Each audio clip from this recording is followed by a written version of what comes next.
So, nung binato mo siya ng toothbrush dahil masakit na yung mga malulutong na salita niya, gumanti siya at Oo, yun po ang naging dahilan. Nagsabunutan po kami. Hindi ko po si masabunutan dahil wala po siyang buhok. Yung damit na lang po.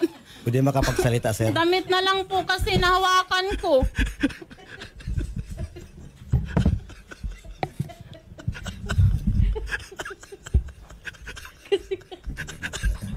sabi mo kasi ba, nagsambunutan kami. Paano sambunutan?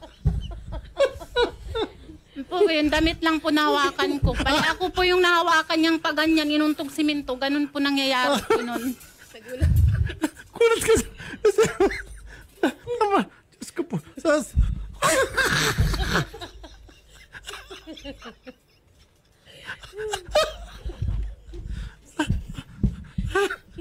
Mama kasi sabi nagsambunutan, ma. Wala kang sasambunutin sa kalapong ka. Ang payo po yung damit.